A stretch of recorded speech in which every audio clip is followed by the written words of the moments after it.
अस्सलामुअलैकुम नाज़रीन, MR news studio से मैं हूं कंजा असलम और मैं हूं फरियाद खान। रेलवे इंतज़ामिया ने आइंदा माह 1 दिसंबर से बोलान मेल एक्सप्रेस ट्रेन को बहाल करने का फैसला किया है। रेलवे इंतज़ामिया ने आइंदा माह 1 दिसंबर से कराची और कोयटा के दरमियान चलने वाली बोलान मेल एक्सप्रेस ट्रेन को बहाल करने का फैसला किया। ट्रेन 5 इकोनॉमी क्लास बोगियों, एक एसी स्टैंडर्ड क्लास होगी, एक पावर प्लांट और एक ब्रेक वेन पर मुश्तमिल होगी। सुप्रीम कोर्ट के हुक्म पर कराची में शाहराह फैसल और शाहराह कायदीन के सिंगम पर तामीर शुदा 15 मंजिला इमारत नस्ला टावर को मुनद्दम करने का अमल इतवार के रोज़ तेज़ कर दिया गया है। नस्ला टावर को मुनहदिम करने के लिए 400 मजदूरों की खिदमात हासिल की गई हैं, जबकि एक को क्रेन के जरिए इमारत की छत पर पहुंचाया गया। एक्सीवेटर ने भी काम शुरू कर दिया। इमारत के अतराफ दफ़ा 144 आयद कर दी गई ताकि इन्हदामी कार्रवाई में कोई रुकावट ना डाल सके।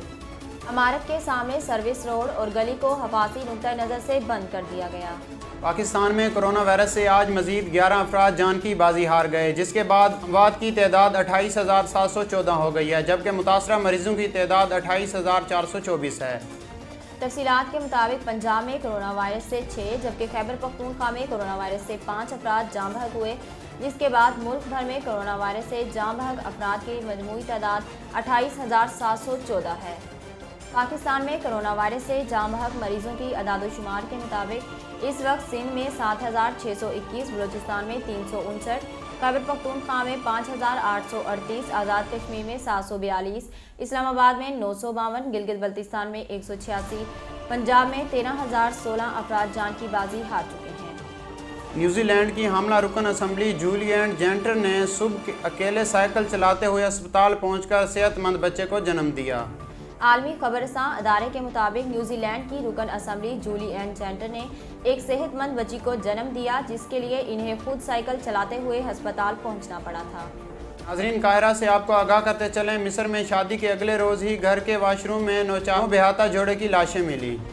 आलमी खबरसां अदारे के मुताबिक मिस्र में 22 साला दूल्हा और 19 साला दुल्हन की शादी की तकरीब मुनक्किद हुई और रुखसती के बाद जोड़ा अपने नए घर चला गया। सुबह जब अहले खाना दूल्हा दुल्हन से मिलने आए तो काफ़ी देर तक दस्तक देने के बावजूद दरवाज़ा नहीं खुला, जिस पर अहले खाना दरवाज़ा तोड़कर अंदर दाखिल हुए तो जोड़े की लाशें वाशरूम में पड़ी थीं। पुलिस का कहना है कि जोड़े की मौत दम घुटने के बायस हुई, जिसकी वजह से पानी के हीटर से निकलने वाली कार्बन मोनोऑक्साइड गैस हो सकती है। नाज़रीन, अब तक के लिए इतना ही। मज़ीद तफसीलात और ख़बरों के लिए हमारे यूट्यूब चैनल को सब्सक्राइब कीजिए और हमारे फेसबुक पेज को फॉलो कीजिए। इसी के साथ अपने मेज़बान फरियाद खान और कंजा असलम को दीजिए इजाज़त। अल्लाह निगहबान।